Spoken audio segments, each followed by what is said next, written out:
Hi everyone. For everyone watching, I'm here with Dr. Jean and Bob Young, who serve with us in northern Ghana at Saboba Medical Center. AG Hospital. Oh, that's right. They changed the name a couple of years ago. Yeah, that's right. How long have you guys been there again? I forget. Well, we first went to Ghana in July of 1988, and we've spent roughly 25 of the last 30 years there, but we've been in Saboba now a total of about 18 and a half years. 3.5 years the first time in the 90s, and then we came back, we served in some other places and then came back to Saboba in February of 2004, so we've been back there ever since. Okay. So now you are a pediatric surgeon, right? Right, general and pediatric surgeon, master's in public health from Tulane. And Bob keeps that place functioning to some extent, right? We have a better maintenance crew than we used to have, so I'm still involved when they need it, and I keep the house running. Yeah. Make sure she gets a good meal at the end of the day. Otherwise I'd live on peanuts and water. Yeah, and I followed you. You're when I was there last year about this time, and I was kind of astounded that you are on call 24/7, doing C-sections in the middle of the night every night, and so you're really the only surgeon there for. I am the only surgeon. Now, my Ghanaian colleague, Dr. Samuel Sulemana, is a very capable young doctor who has had a fair amount of experience in some basic general surgery operations and also in things like C-sections and DNCs and so forth. So when both of us are around, then we do split call. Although if I'm still on in case there's anything really bad or anything really complicated, or in case we get a major trauma case that comes in. Awesome. So tell me, I've been asking everybody a few simple questions. One of which, well, it may not be so simple, but what advice would you give a new missionary family heading out to the field to serve at a place like Saboba? Well, I think number one, both husband and wife must have their own separate calls from God. When we first got married, I already had a missionary call, but Bob didn't, and he thought he was going to go on the coattails of my call. And I knew that this would be a terrible idea, and that sooner or later something bad would happen, and then I could get blamed. So he went on a short-term mission, and while he was gone, every morning I ran down the street to a Church of God, hit my knees, and begged the Lord to give him his own call. He got back into Memphis, got off the plane, hugged me, and said, "It's time to go to the mission field." And then he was in shock because he didn't expect to say that, but he did. God gave him his own call. I think cross-cultural adaptation training is very important. I think you need to look, first of all, you need to look at yourselves. Do you like being in different cultures? Do you enjoy different foods? How flexible are you? Because we've met people who went to the mission field, and in the case of one family, the wife was very adventurous. The husband, on the other hand, had very particular ideas about what kind of food he would eat and so forth. This is not a good setup. This is a situation where sooner or later, either you're going to become more flexible, or there's going to be a problem. I don't know, Bob? I would agree. For myself and Jean, we enjoy trying something new as far as foods. If you don't try it, you can't say you don't like it. Now, there's a couple of things that I've had that I ate it, and it helped enter into the situation and open the doors, but I wouldn't go out and buy it or ask for it again unless they served it to me. I think another thing is, before you go to the mission field, you must establish a habit of praying together. This is critically important, because if you don't have a basic foundation of praying together, and not only just praying together for devotions, but also praying together on important decisions. Give you our latest example. Bob is facing cataract surgery on this coming Monday, and the question was, should we have them do both eyes at once, or should we have them do one eye at a time? And we sat down in the doctor's office. I don't know what the doctor thought. And both of us prayed individually, and in each case, God gave us the same answer. So, I mean, you have to do this, because if you don't have that as a basis, it's your spiritual life. You can't organize your spiritual life once you get overseas. Sure. You have to have that basis before you go. That's good. I think also you have to have an agreement on why are you going. You need to. I mean, you've got to. This has got to come from God, obviously, but you have to. You have to have a common vision of why are we going. What do we think God is calling us to do, and so forth. Because otherwise, again, these can all be Satan. You get on the mission field, Satan's going to do everything he can to discourage you, to tear you apart, to destroy your marriage, and you really have to have some of these things agreed upon. It sounds a little funny, I guess, but also the things that marriage counselors always talk about. How are you going to handle money? How are you going to make decisions about money? How are you going to handle childcare? How are you going to make decisions about childcare? You can't anticipate everything, but you need an agreement about how are we going to reach these decisions. Because again, these are all major issues that will really tear people apart. We've seen it happen. Your marriage has got to be a joint corporation, if you want to use that word. Yeah. You don't make a decision that's very radical or even something simple without consulting each other. Sure. Because otherwise somebody's going to be unhappy of what's taken place. Another thing I think is if you have kids and you're thinking about you've got to think about how are we going to educate our kids. Now, of course, it's far easier than it used to be to do your homework. You can communicate with people who are already on that field or at least in that country and see what's working for them and so forth. Village schools, by and large, just won't cut it. So you're going to wind up having to do some combination of homeschooling or even perhaps missionary boarding school. And you've got to look, and you've got to also understand that a one-size-fits-all approach to the kids is not going to work. There's a really good book, I think it's about 20 or 30 years old, called Letters Never Sent. It was written by a lady whose parents were missionaries in Nigeria. And she had older siblings who had gone to, I think, Rift Valley Academy. Anyway, one of the schools, maybe it was Joss, and they loved it. Well, she wasn't that kind of a kid. And she was the one where the parents probably should have kept her at home and let her do homeschooling, but they didn't know this, they didn't think this. Another thing too, priorities, okay? You've got to God is not demanding that you make a human sacrifice of your spouse or of your children.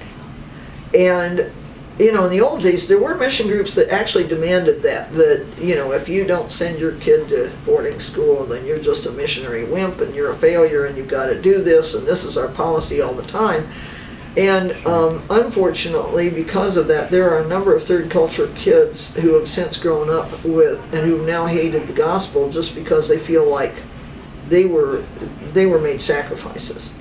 There was only one human sacrifice ever that God approved, and that was His only Son. Apart from that, no. That's good. Let me ask you this: what now you guys have been out there for a number of years, so you have probably more experience than a lot of folks I get a chance to talk to.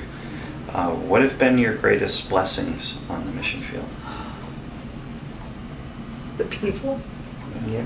People, the friends, other missionaries that we've met and have left a few, the people we've worked with. For example, we helped a young man, Gene had to amputate his lower leg, did a below knee amputation. We helped him get an education on and he was getting ready to set his Microsoft factory exams when he got malaria and died. And somebody asked me, well, you spent all this time and effort to educate him. I said, I'd do it again if I knew that was the end results, because it gave him a hope. His mother more or less disowned him, and we didn't find out until after he died that he had an extended family that just ignored the fact. Well, the interesting thing about that particular situation, this guy's name was Musa, and he renamed himself Moses Blessing. But anyway, the thing was, when he went to senior secondary school, he got very involved in the Scripture Union group at his senior secondary school.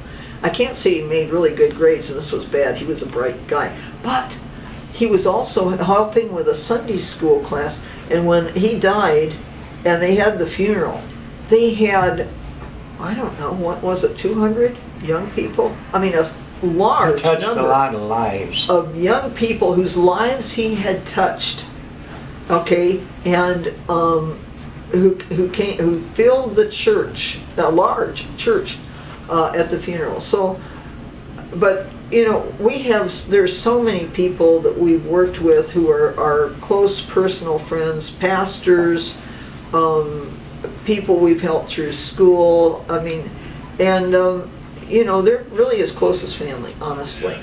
I mean, they are family, and we're just, you know, a little bit different color, but other than that, family.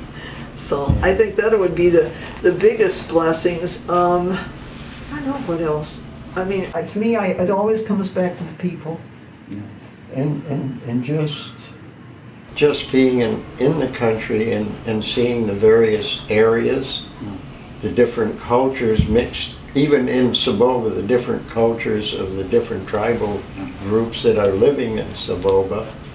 And we don't always fit in, but we try. And again, with foods, if somebody offers you something and that means you're going to have a chance to fellowship or talk with them or opens a door, you eat what's put in front of you. Let God take care of it. I think another thing too is worship. Okay, I always say that when I get to heaven, I want to sit in the Ghanaian section.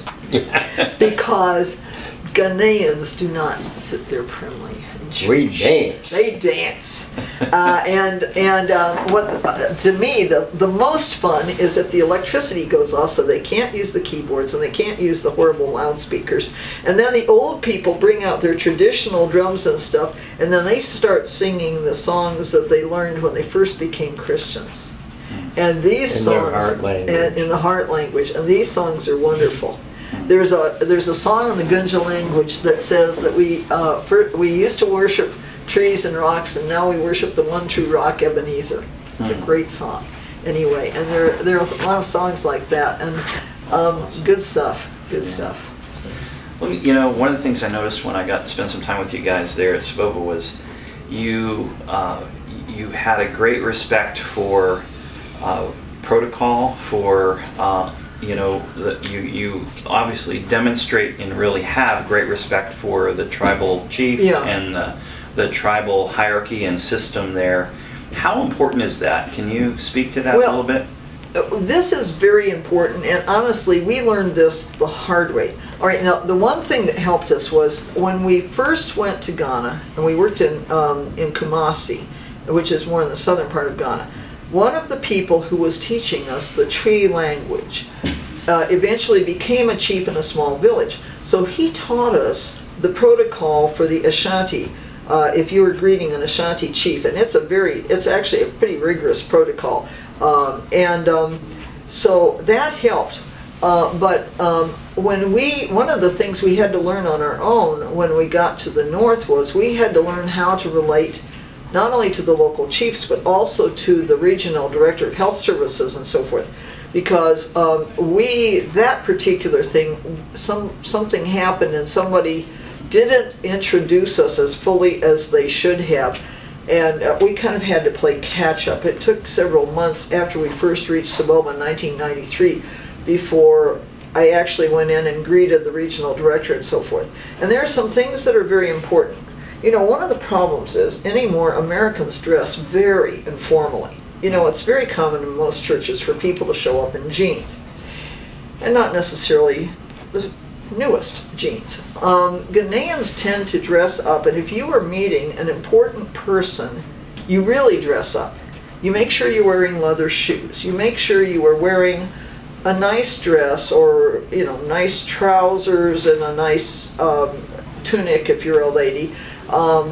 Smock if you're A a man. smock, I don't like ties, so I go for that. Yeah, a nice traditional outfit.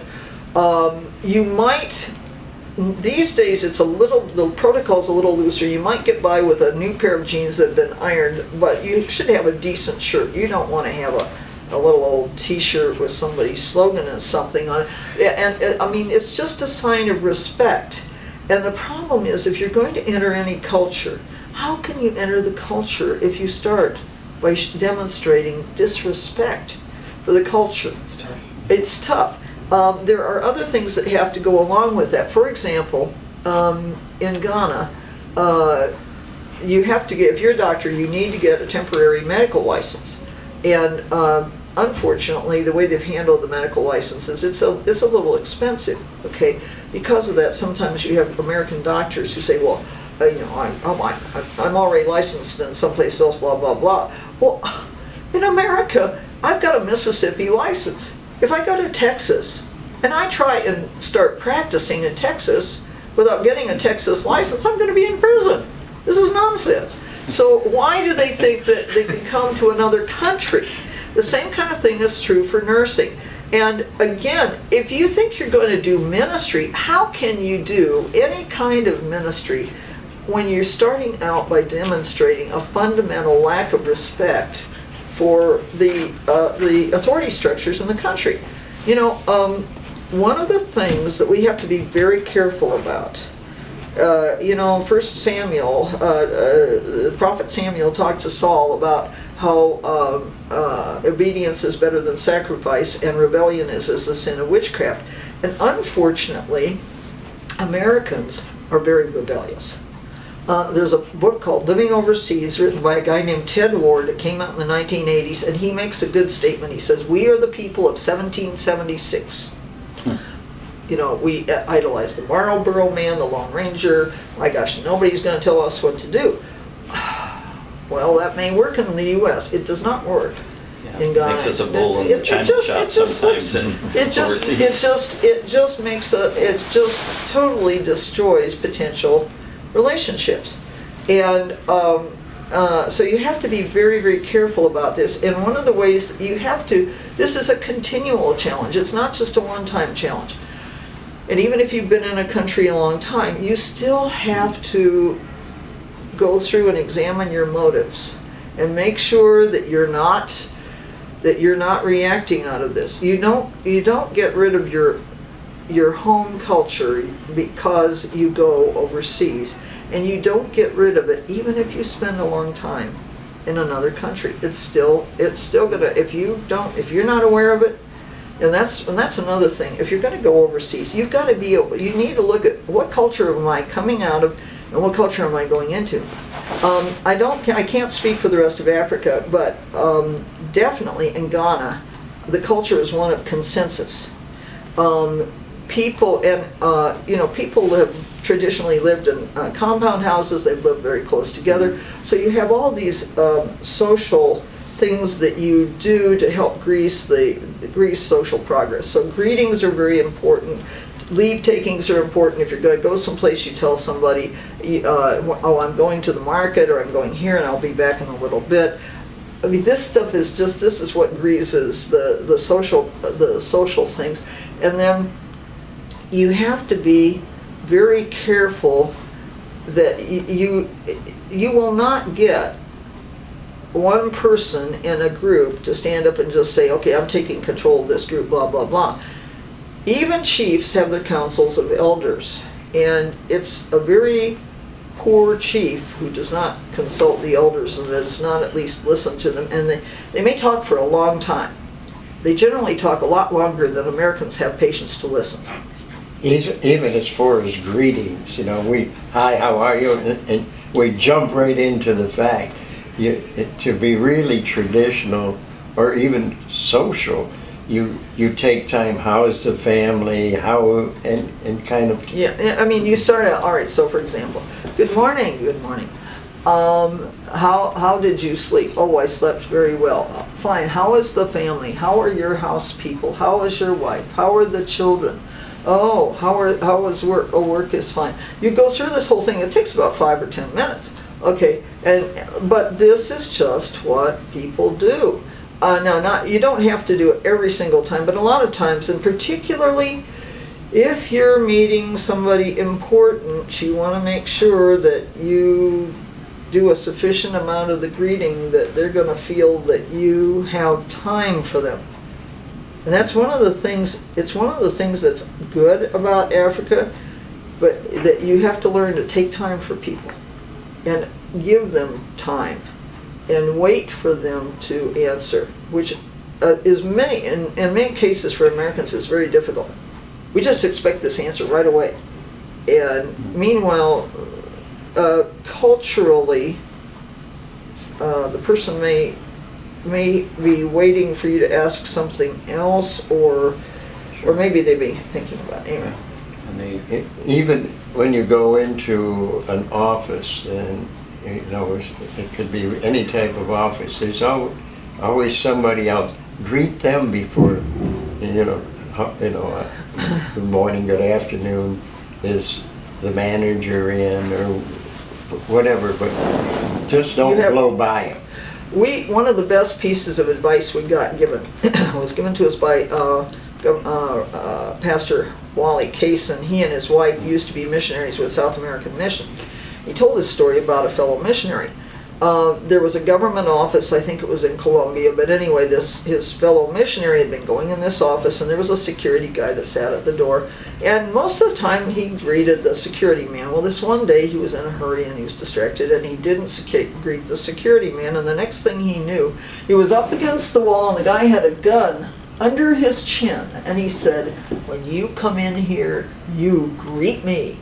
And we thought, okay. You learn from that very quickly. Yes, we will do this. And actually, it was very good because when our first term, we got into the group that sent us in, and the national church misunderstood Bob's qualifications, and they were looking for certificates that didn't exist, and we wound up having to go back repeatedly to the immigration's office in Accra.